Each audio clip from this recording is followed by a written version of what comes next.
कर दिखाया ना लाहौर ने। लाहौर ने कह दिया कि हम बहुत अनप्रिडिक्टेबल सी टीम है, हमसे जो है ना कुछ भी आप एक्सपेक्ट कर सकते हैं। एक दिन हम कलंदर बन जाते हैं, एक दिन हम हीरो बन के आते हैं। कुछ इसी तरह का मिक्स पैकेज दिखा रहा है लाहौर कलंदर। और लाहौर कलंदर की क्या ही बात है, 2 मैच पहले तक ऐसा लग रहा था जब आसिफ अली को इन्होंने ओपनर भेज दिया था कि लो जी, फिर वो कम स्टार्ट हो गया, काम शुरू कर दिया है, चुक के रख दिया है लाहौर कलंदर की, जिसकी हम बात करते हैं कि वो डिसीजन लेती है कि जिसका ना कभी कभी कोई सर है ना पैर है। और 2 मैचों बाद ही अब ऐसा लगने लग गया कि लाहौर कलंदर टॉप 2 में फिनिश करेगा। और जो एक टीम इस्लामाबाद यूनाइटेड की जो अभी तक इस टूर्नामेंट के अंदर किसी से भी नहीं हारी थी, लाहौर कलंदर ने आज उसको जो है ना चरे चबा दिए हैं, जो भी जिसे कहते हैं वो चबा दिए हैं। और बड़ा जबरदस्त जो है ना आज क्रिकेट खेली है लाहौर कलंदर ने। खुशी है, लाहौर के क्राउड को एंटरटेन किया। 2 के स्टेडियम फुल होने में फिर नाकाम रहा और स्टेडियम को फुल ना कर सका। लाहौर का क्राउड भी जो है इस तरह के कैलिबर को अब आके देखना चाह नहीं रहा है, लेकिन जिसी तरह का भी कैलिबर है, लाहौर कलंदर ने ये कहा कि नहीं भाई, जो भी है हम अपनी टॉप की क्रिकेट खेलेंगे। और शाहीन शाह अफरीदी ने जो अर्ली विकेट साहिब ज्यादा फरहान का लिया था, वही मेरा वहू मोमेंट ऑफ द डे था। आप लोगों का वहू मोमेंट ऑफ द डे क्या है जरूर बताइए, क्योंकि साहिब ज्यादा फरहान रेड हॉट फॉर्म के अंदर थे, क्या खूब खेल रहे थे, बहुत जबरदस्त क्रिकेट खेल रहे थे। लेकिन शाहीन शाह अफरीदी ने अर्ली आउट किया। और हम बात भी यही कर रहे थे कि देखना यह है कि अभी तक इस्लामाबाद यूनाइटेड की जो है अर्ली विकेट्स नहीं गिरी, अभी तक अर्ली आउट नहीं हुए हैं। और जब इस्लामाबाद यूनाइटेड के अर्ली आउट हो जाएंगे, उसके बाद इस्लामाबाद यूनाइटेड किस तरह का रिप्लाई करेगा, ये देखने वाली बात है। क्योंकि हमने देखा पेशावर जल्मी के जब 2 को आउट हो जाते हैं तो नीचे से हारिस ने और नीचे से टीकेसी और ओवन ने स्कोर 232 तक लेके गए, 227 तक लेके गए। क्या इस्लामाबाद यूनाइटेड ये कर पाता? और आज उसका जवाब आया कि नहीं।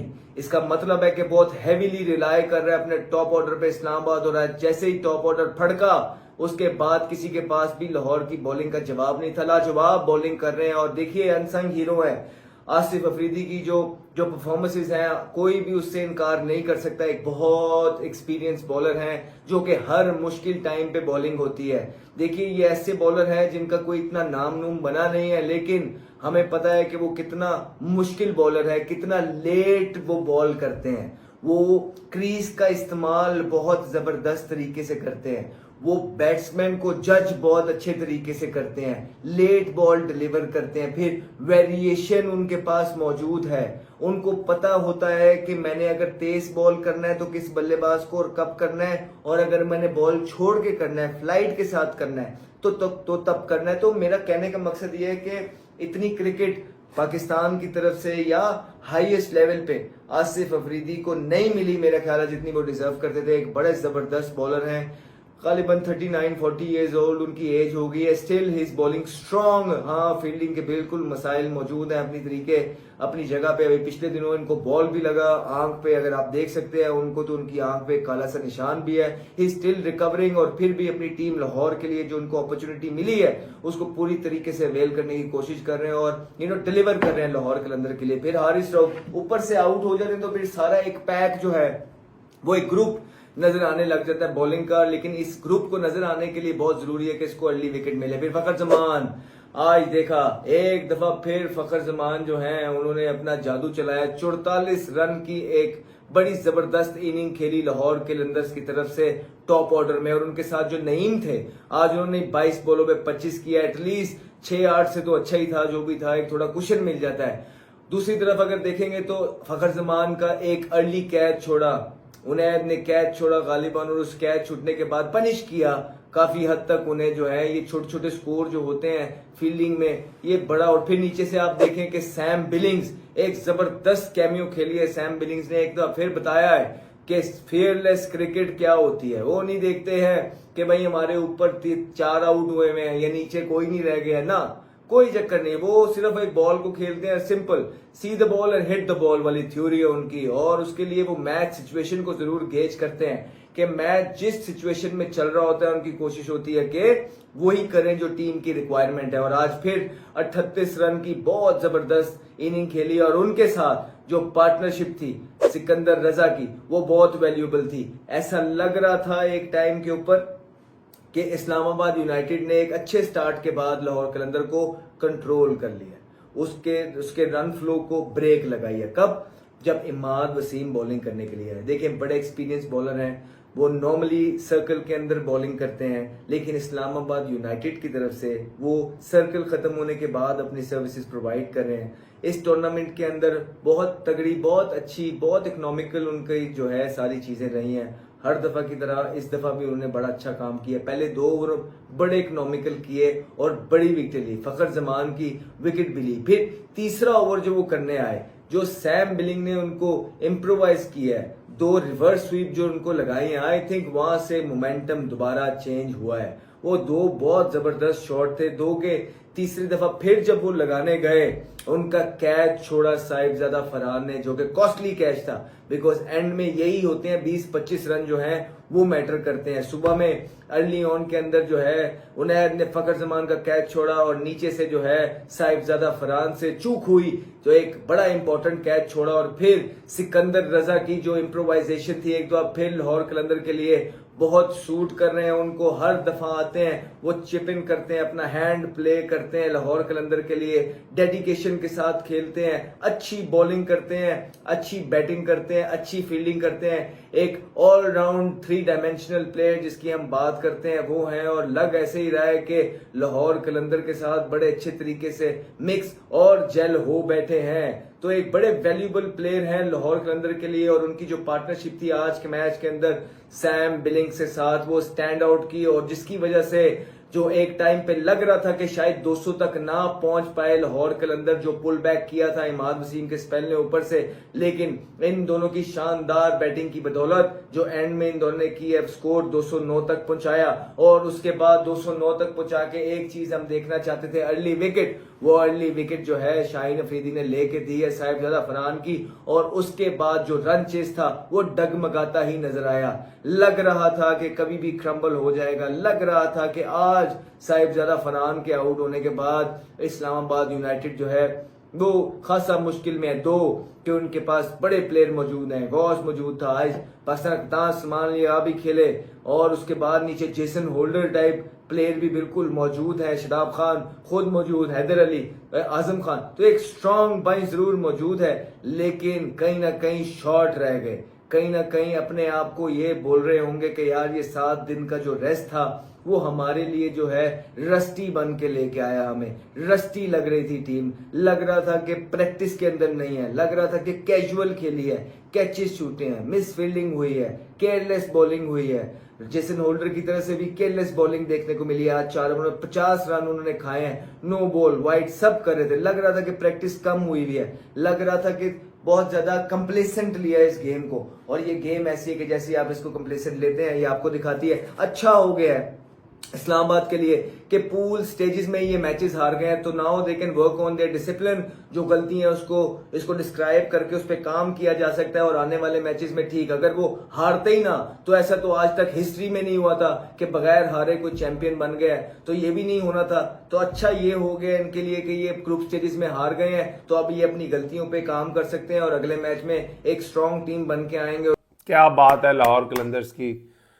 आज लाहौर कलंदर्स आपने जो काम किया है ना, इससे जो आपके भाई कॉन्फिडेंस में इजाफा होगा ना, अब ये टूर्नामेंट जो जैसे जैसे पीएसएल आगे बढ़ रही है ना, तो टीमें रिदम में आ रही हैं। अगर आप शुरू में पीएसएल में देखते हैं ना, तो आपको एक इस्लामाबाद यूनाइटेड ना अलग नज़र आ रही थी, और बाकी टीमें ऐसा लगता था कि इस्लामाबाद यूनाइटेड एक अलग लेवल पर और बाकी 5 टीमें आपस में लड़ रही हैं। मगर ऑब्वियसली 6 टीमें पीएसएल में होती हैं, सारी टीमों के पास अच्छे प्लेयर होते हैं, पूरे कंट्री में से 6 प्लेयर टीमों में प्लेयर डिस्ट्रीब्यूट होते हैं, तो टीमें सारी अच्छी होती हैं। लेकिन इस्लामाबाद यूनाइटेड की हिस्ट्री भी ये रही है कि जब ये पीक पे जाने वाला टाइम होता है, तब ये लोग जाते थोड़े एक्सपीरियंस करने की, थोड़े तजर्बात करने की कोशिश करते हैं, जिसमें कहीं ना कहीं ये जो असल बिजनेस एंड होता है वहाँ पे अपना रिदम खोते हैं। लेकिन जो क्रिकेट लाहौर कलंदर ने जो दरमियान में अपना रास्ता भूल गई थी और जिस तरीके से कमबैक किया है, और मैंने आज से कोई 7-8 दिन पहले एक व्लॉग भी बनाया था जिसमें मैंने 6 टीमों को रैंक किया था। उसमें मैंने मुल्तान को 4 नंबर पे, जो कि मेरे इमोशंस अटैच हैं तो इसलिए रखा था, अदरवाइज जो मेरा दिल कहता था वो यही कहता था कि मुल्तान का जो स्क्वाड है वो 5-6 नंबर का है, लेकिन मैंने फिर भी उनको 4 नंबर पे रखा था। टॉप 3 जिन टीमों को मैंने रखा था ना, वो इस्लामाबाद यूनाइटेड, कोयटा ग्लैडिएटर और लाहौर कलंदर्स थी। और आप अभी देख लेंगे तीनों टीमें टॉप 3 पे, और तीनों टीमें ना बड़ी बैलेंस नजर आ रही हैं। आज के मैच की बात कर लें, लाहौर ने पहले बैटिंग की। एक तो पिच हमें एक डिफरेंट देखने को मिला। अभी तक जो हमें लाहौर में और कराची में पिचेस मिल रहे थे, ग्रीन, सीम, बाउंस, थोड़ा डिफरेंट पिच था, वाइटिश, जिस तरह चिट्टे पिच पीएसएल में नॉर्मली हमने पहले देखे हैं, उसी तरह का एक पिच था। लाहौर ने पहले बैटिंग की, और जब सबसे खास बात जो लाहौर की आज बैटिंग की मुझे लगी ना, इसको मैं मॉडर्न डे T20 क्रिकेट कहता हूं कि इसमें वो कोई एंकर वाला रोल नहीं है। किसी प्लेयर को ये रोल नहीं दिया गया कि तू एक एंड संभाल के रखेगा और बाकी एंड से अटैक होगा। ये मॉडर्न डे T20 क्रिकेट है। 209 रन किए हैं लाहौर ने, और ये पिच कहीं से भी 209 रन वाली नहीं थी। जिन्होंने पूरा मैच देखा है, इस पिच पे बॉल थोड़ा सा अनइवन बाउंस भी हो रहा था, स्पिनर को भी हेल्प मिल रही थी। पिच का जो पेस था वो भी थोड़ा टू पेस पिच लग रहा था, लेकिन एक भी बैट्समैन ने 50 रन नहीं किए और टीम ने 209 किए। लेकिन जो सबसे इंपॉर्टेंट चीज थी कि जो भी बैट्समैन आया उसने अपना एक तो टीम का रिदम, अपने टीम का मोमेंटम और एक टीम का जो ओवरऑल स्ट्राइक रेट है उसको टूटने नहीं दिया। अगर आप फखर जमान की बात कर लें, इस्लामाबाद यूनाइटेड आज थोड़ी मुझे बहुत ऑफ लगी। नॉर्मली इस्लामाबाद यूनाइटेड पिछले आप काफी सालों से देख लेना, they have always been a very good fielding unit. आज उनकी फील्डिंग भी पैथेटिक थी, उन्होंने मिस फील्डिंग करके चौके भी कराए। फखर जमान जैसे प्लेयर को, जिस पे आप जानते हैं कि ये बंदा लाहौर कलंदर की रीढ़ की हड्डी है, 4 रन पे एक सिटर था जो हनैन शाह ने छोड़ा। अगर वो कैच हो जाता, मैं आपको गारंटीड दे रहा हूं लाहौर कलंदर 209 रन कभी इस पिच पे ना कर पाती। भले फखर जमान ने आज कोई 80-90 रन नहीं किए, मगर वो जो 44 रन की उन्होंने इनिंग्स खेली ना 30 बॉलों पे, और at that time when they were 84 for 1 in 8 overs, वो जो टीम को एक प्लेटफॉर्म देते हैं ना, अब इनके बाकी प्लेयर्स भी फॉर्म में हैं। अब ये नहीं कि पिछले मैच में इन्होंने प्रूव किया है कि भाई ये फखर जमान के बगैर भी जीत सकते हैं। अब ये वो लाहौर कलंदर वो टीम नहीं रही। पिछले 2-3 मैचों से हम देख रहे हैं कि फखर जमान स्कोर करेंगे तो जीतेगी। लेकिन जो सबसे अच्छी चीज़ मुझे लगी आज, जो जिनके एमर्जिंग क्रिकेटर थे, मोहम्मद नईम, जिनको काफ़ी मैचों से लगातार लाहौर कलंदर चांसेस दे रही थी, और हम लोग भी ये बात कर रहे थे कि उन्होंने कोई प्रोफेशनल क्रिकेट नहीं खेली, आपने डायरेक्ट उनको पीएसएल जैसे थे कंपेटिटिव टूर्नामेंट में डाला है। लेकिन आज 5वां या 6ठा वो मैच खेल रहे थे, आज उन्होंने कुछ कंट्रीब्यूशन किया। 25 रन पे खेल रहे थे, अनफॉर्चुनेट रन आउट हो गए, लेकिन कुछ उन्होंने इंप्रेसिव शॉट्स खेली। अब्दुल्ला शफीक आए, उन्होंने भी जो बहुत अच्छा किया। नॉर्मली अब्दुल्ला शफीक से हम जो रिलेट करते हैं ना, वो एंकरिंग रिलेट करते हैं कि वो इनिंग्स को एंकर करेंगे, बट उन्होंने इनिंग्स को कैरी ऑन रखा, उसी मोमेंटम से लेके चले, 22 रन किए। डैरल मिचेल ने भी अपनी फॉर्म को कायम रखते हुए 18 बॉलों पे 28 किया। लेकिन जो असल गेम चेंज की ना, वो थे सैम बिलिंग्स और सिकंदर रजा। ये दोनों प्लेयर जिस तरह की पावर हिटिंग फॉर्म में है ना लाहौर कलंदर के लिए, और जो ये परफॉर्मेंसेस डाउन दी ऑर्डर दे रहे हैं, specially Sikandar Raza. I mean age 38 और 39, but age is just a number. आप उनकी फील्डिंग कंट्रीब्यूशन देख लें, उनकी बॉलिंग कंट्रीब्यूशन देख लें। फॉर मी अभी तक के he is the player of the tournament. The kind of winning contribution that is giving to Lahore Qalandar, चाहे वो फील्डिंग हो, चाहे वो बॉलिंग हो, चाहे वो बैटिंग हो। बट अभी भी लाहौर कलंदर की टीम आपको बहुत अच्छी लग रही होगी। आज उन्होंने one of the favourites of the tournament Islamabad United, जिसको हम सबसे स्ट्रॉन्ग टीम इस पीएसएल की बोल रहे हैं, उनको हराया, और वन साइडेड अफेयर हराया, और बुरी तरह हराया। बट अभी भी मुझे कहीं ना कहीं लाहौर कलंदर की जो बॉलिंग अटैक है ना, इस पर थोड़े बहुत डाउट्स जरूर हैं कि जब अभी they are doing well, they have put a good total on the board. अगर 160-65 वो डालेंगे तो क्या वो डैरल मिचेल और सिकंदर रजा को एज ए चौथा बॉलर यूज़ कर पाएंगे? क्या उनको एक एक्स्ट्रा बॉलर की ज़रूरत नहीं पड़ेगी? क्या वो एक एक्स्ट्रा बैट्समैन खिला रहे हैं? आसिफ अली को आप खिला रहे हैं मगर उनकी बैटिंग नहीं आ रही, क्या वो लंबी बैटिंग के साथ जाना चाहते हैं? दैट मुझे ऐसा लगता है जो आगे जाके जब क्रंच गेम्स आएंगे ना, वहाँ पे आप अफोर्ड नहीं कर पाएंगे कि आप डैरल मिचेल से 2 ओवर कराएं या सिकंदर रजा को आप जेन्युइन 5वें बॉलर के तौर पे देखें। इवन तो उन्होंने आज 3 विकेटें ली, बट ये डिफरेंट स्टोरी होती है कि जब आप ऐसी पिच पे जहाँ पे पार स्कोर 160 हो, वहाँ पे आप 209 रन का टोटल लगा दो, आपको अर्ली विकेट्स भी मिल जाएं। इस्लामाबाद यूनाइटेड की ना मैं एक बात पिछले भी 2-4 व्लॉग्स में कर चुका हूँ कि इस्लामाबाद यूनाइटेड हर साल जो स्टार्ट ऑफ द पीएसएल है ना, वो बड़ा स्पार्कलिंग करती है। वो 3-4-5 मैचों में हमेशा ऐसे लगता है कि इस टीम को कोई हरा ही नहीं सकता। पर जैसे जैसे टूर्नामेंट बैक एंड की तरफ जाता है ना, ये अपने प्लेयरों को रेस्ट देना शुरू कर देते हैं। ये बहुत ज़्यादा ओवर कॉन्फिडेंट हो जाते हैं, अपने फास्ट बॉलर्स को सेव करना शुरू कर देते हैं, अपने बैट्समैनों को। आज इन्होंने कॉलिन मंरो को नहीं खिलाया, इन्होंने मेरिडिथ को नहीं खिलाया जो ऑस्ट्रेलियन फास्ट बॉलर है, इन्होंने डॉरस को खिलाया। एवरेज मीडियम पेस जो 130 135 की है वो पाकिस्तान की पिचों पे नहीं काम करेगी। कॉलिन मंरो जो कि मेरे ख्याल में साहबजादा फरहान के साथ इनके अभी तक टूर्नामेंट के सबसे बेस्ट बैट्समैन रहे हैं, उनको आज इन्होंने रेस्ट दिया या उनको इंजरी है, गॉड नोज। मगर आप जब इनकी ओवरऑल देखते हैं ना तो इनकी टीम में, तो आपको पता चलेगा कि यार थोड़ा कंट्रीब्यूशन 2 मैचों में एंड्रिस घोस्ट ने किया है। साहबजादा फरहान पूरे टूर्नामेंट में फॉर्म में नजर आए, कॉलिन मंरो भी फॉर्म में नजर आए। लेकिन जब आप उसके बाद नीचे आएंगे ना, आजम खान ने अभी तक कोई कंट्रीब्यूशन नहीं किया पूरी PSL में। शादाब खान की तरफ से एक आधा 25-30 आया, उसके अलावा बैटिंग में कोई कंट्रीब्यूशन नहीं आया। हैदर अली को आपने इन एंड आउट रखा है, उसको कभी रेगुलर प्लेइंग 11 का हिस्सा नहीं रखा, उन्होंने भी कोई एक आधा 20 एक किया होगा, उसके अलावा कोई कंट्रीब्यूशन नहीं आया उनकी तरफ से भी। इमाद वसीम जिन्होंने 2 साल पहले अनबिलीवेबल PSL खेली थी एज अ बैट्समैन, शायद मुझे याद जहाँ तक पड़ता है कि आज पहली दफ़ा उनको बैटिंग का मौका मिला, वो भी टोटल आउट ऑफ टच नज़र आए, 10 बॉल खेल गए 2 रन के लिए। तो ये चीज़ें आई थिंक इस्लामाबाद, कई दफ़ा जब आप बहुत वन साइडेड मैचेस जीत रहे होते हैं ना, तो इन ये चीज़ों को आप इग्नोर कर देते हैं। तो मेरा इस्लामाबाद यूनाइटेड को एक मशवरा है कि अगर आपका रिदम बना हुआ है, आप अच्छी क्रिकेट खेल के जीत रहे हो, आप कुछ 2-2.5 हफ्ते की PSL रह गई है, you don't need to rest so many players. आप अपना, अभी तक मसला क्या होता है, जब आप इतने सारे प्लेयरों को हर मैच में 2-3-4 चेंजिंग्स करते रहते हो, जब बिजनेस एंड आता है, जब प्ले ऑफ का टाइम आता है, आपको पता ही नहीं होता आपने किस कॉम्बिनेशन के साथ जाना है। हाँ, I am talking about the team जिससे 3 PSL जीते हुए हैं, but I am also talking about the team जो मुझे लगता है जिनके अंदर इतनी ताकत थी, शायद वो 5 से 6 PSL जीते होते अभी तक। But these are the things जो इस्लामाबाद यूनाइटेड को भी देखनी है कि आखिरी 2-3 लीग मैच और फिर प्ले ऑफ, उनको एक ही कॉम्बिनेशन के साथ जाना है। एक आधी चेंज इधर उधर वो कर सकते हैं, मगर अगर वो ये सोचेंगे कि हम टॉप 2 में क्वालिफाई ऑलमोस्ट कर चुके हैं, तो हम अपना पूरा कॉम्बिनेशन चेंज कर देंगे, हम बेंच स्ट्रेंथ को अपनाएंगे, हम लड़कों को रेस्ट करेंगे। Once you get into a losing habit, फिर आप जब अपने प्लेयरों को ले भी आते हो ना सर, फिर वो विनिंग हैबिट नहीं आती। मुझे अभी भी याद है, मैं इस्लामाबाद यूनाइटेड से जो लास्ट सीजन खेला था, पहले 5-6 मैचों में we were looking like unbeatable, हम लगता था हमें कोई हरा ही नहीं सकता। बट व्हाट हैपेंड इज कि बहुत ज्यादा प्लेयरों को चेंज करना शुरू कर दिया 5 मैचों के बाद, 4 तब्दीलियां, 3 तब्दीलियां, 4 तब्दीलियां हर मैच में करनी शुरू कर दी। एंड में जब हम जाके 2 मैच हारे, प्ले ऑफ में हमने अपनी पूरी टीम जरूर खिलाई, but even before the play offs, even before the 2-3 hours before the game, they were not sure कि उनको किस कॉम्बिनेशन के साथ प्ले ऑफ में जाना है।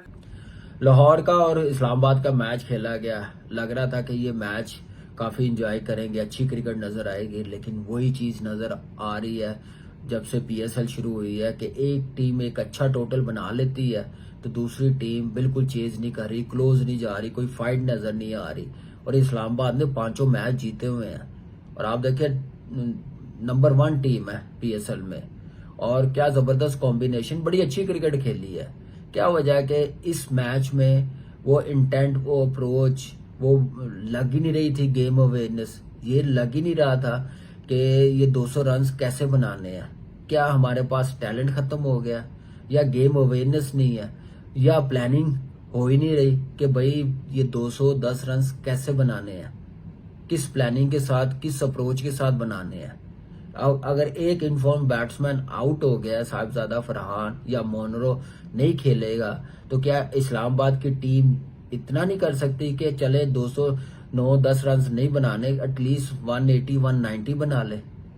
तो ये उस वक्त होती है चीज़ें, उस वक्त फाइट नज़र आती है जब एज अ टीम लड़ रही होती है, किसी एक पे डिपेंड नहीं कर रही होती। मुझे लग रहा है इस्लामाबाद इस वक्त मोनरो और साहिबजादा फरहान पे बहुत ज़्यादा डिपेंड कर रही है। और फिर आप देखें अंदर गोस्ट ने बड़ी ज़बरदस्त लास्ट मैच में बैटिंग की है, इस मैच में भी इंटेंट नज़र आ रहा था, लेकिन इस्लामाबाद ने, आप देखें कि पहले होता था 200 रन कोई टीम बनाती थी, एक बैट्समैन नज़र आता था कि जिसने 80 किया होगा या 100 किया होगा, 210 बन जाते थे। लेकिन अब देखिए कोई 50 नहीं हुआ, लेकिन सब बैट्समैनों ने कंट्रीब्यूट किया और इतना टोटल बना दिया कि इस्लामाबाद की टीम इजीली अंडर प्रेशर आ जाए, वो नज़र भी आई है।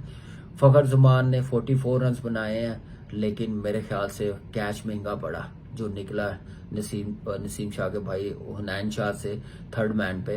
लेकिन गेम का हिस्सा, पहला मैच खेल रहा है, इतने अरसे बाद इंजरी के बाद आके खेला, अमर्जिंग प्लेयर है, लेकिन थोड़ा टाइम लगेगा यूज्ड होने के लिए। बहुत बड़ा मैच है, आपको पता है PSL का कोई डोमेस्टिक का तो मैच नहीं है, इसमें प्रेशर आता है। ये एनालिसिस पहले एक बार पहले भी 2-3 बार बल्कि शो में हमने ये डिस्कस किया हुआ है कि Islamabad united the way that they utilize their bench is so impressive. अभी भी हमने जितने भी मैचेस अभी तक खेले गए हैं, we have seen their combinations, we have seen them try out different players, और आज भी जो चेंजेस उन्होंने किए इट शोड, हाँ 5 थोड़ा बिट एक्सेसिव, बट अभी तक But they have earned that right also. ना? आप देखिए, they have earned And that they can right. afford to do that, right? They are at the अभी- top of the table. This is a time जहाँ पर अगर momentum lose भी हो जाता है तो it's not a worrying sign. आप दोबारा जिस gain तरह कर सोहेल सकते ने हैं। कहा कि इट्स बेटर कि ये अभी हाँ। हुआ है at this stage where they can afford that one और स्लाइटली जो एक मिस स्टेप होता है कंपेयर टू अगर वो आगे deeper in the tournament Yeah. हम देखते। बट जो टीम्स नहीं करेंगी कॉम्बिनेशंस को टेस्ट, जो बेंच स्ट्रेंथ को टेस्ट शहजाद नहीं करेंगे, लास्ट सीजन भी हमने ये देखा कि जब अंडर यूटिलाइज रहेंगे प्लेयर्स तो एंड में फिर पैनिक हो रहा डिफिकल्टी होगा। होगी, और वो फिर जब आप प्लेऑफ्स वाली स्टेज तक पहुंच चुके होते हैं वहां पे गलती की फिर तो- गुंजाइश बिल्कुल भी नहीं होती। मैं सिकंदर रजा पे आना चाहता हूं very quickly. I think this is very important question for Sohail भाई and Sana, both of you, and the question is कि क्या इस्लामाबाद यूनाइटेड गलत टाइम पे पीक तो नहीं कर रही? क्योंकि फ्रेंचाइज क्रिकेट में peaking is something which really needs to be on time, just like communication needs to be on time. देखिए उनकी टीम, जैसे सना ने कहा कि एक मैच से मेरा नहीं ख्याल कि कोई इतना उनको वरी होना बस होम एंड चाहिए। अवे का फर्क भी तो है ना। थोड़ा सा देखिए, वो एक वीक ऑफ रहे, ठीक है, डिफरेंट पिच के ऊपर खेले। लाहौर वेराज के इसकी पिच के ऊपर दो मैचेस खेल चुकी थी मेरे ख्याल में, सो ये उनके पास एक प्लस पॉइंट्स ऑलरेडी मौजूद थे। राइट नाउ अभी तक मेरे ख्याल में कि यस, अगर मैं होता तो मैं एग्री नहीं करूंगा, 5 changes is bit too much. वो आप yes you want to try your bench players, but वो 2-3 आप इतनी करें तो वो, क्योंकि आप देखें आप अपना वो विनिंग स्ट्रीक जान के तो नहीं तोड़ना चाहिए ना, ये तो हो गया लेकिन Sorry. 88 रन से आ जाएंगे। हाँ, लेकिन आप मतलब जान के तो नहीं तोड़ना चाहेंगे ना, तो लेकिन जब आप 5 प्लेयर चेंज कर देंगे तो वो फिर दैट मीन्स के कैप्टन के पूरे प्लान चेंज होंगे, वो चाहे बैटिंग है चाहे बॉलिंग है, तो उसमें फिर आपको डिफिकल्टीज होती हैं जो आपको अभी नजर आई। मैंने डेथ बॉलिंग की बात की आपको स्पेशली यहाँ मैं आजम की बात करूंगा, बात को नहीं पूरा यूटिलाइज किया उन्होंने, लेट लेके आए बिल्कुल। हालांकि 11 ओवर में लेके आए उनको। ही वाज द वन जिसने वो कहते हैं ना ब्रेक्स लगाई थी, वो थोड़ा सा सफर उनको को बैकफुट पे किया था। I really like the way he is bowling now, मतलब आई एम रियली इम्प्रेस्ड। और मैं हर मेरे phase सामने of उसका the- her phase of the game में पूरा उनको कैरियर मैंने हम माद देख का रहे हैं। मतलब फखर को उन्होंने अपनी आंखों वापस से भेजा। देखा, लेकिन जितनी अच्छी कंट्रोल के साथ इम्प्रेसिवली बॉलिंग वो अभी कर रहा है, कमाल। मैंने उसको नहीं देखा इतनी अच्छी बॉलिंग करते हुए। और रीजन वही कि वो अपनी बॉलिंग को बीच में चीजें ऐड ऑन करते जा रहे हैं, स्पेशली वो जो उनका लूपी वन है ना, वो बैट्समैन, क्योंकि नॉर्मली अब बैट्समैन रेडी होते हैं कि वो तेज करेंगे और लाइन अप हम करेंगे और उनको उठा के मार देंगे, but now we mix it up. और वो जो मिक्सअप करते हैं ना आप, उसी में बैट्समैन, वो मैं कहता हूँ ना कि नए बॉल के साथ अगर आपको दोनों स्विंग आते हों, जैसे वो आज फरहान के साथ हुआ, बिल्कुल। शाहीन ने उनको, वो जब आउट स्विंग खेल रहे होते थे तो इन स्विंग हो जाता था, जब इन स्विंग के लिए खड़े होते थे तो आउट स्विंग हो जाता था, and that's what I like. मैं वो दिखाने से टॉपिक थी, चेंज हो मारनी जाएगा, कभी। बट मुझे बहुत अच्छा लगा आज शाहीन ने जिस तरीके की बॉलिंग पहला ओवर खासकर किया और सेटअप किया उनको, that's what I want from him.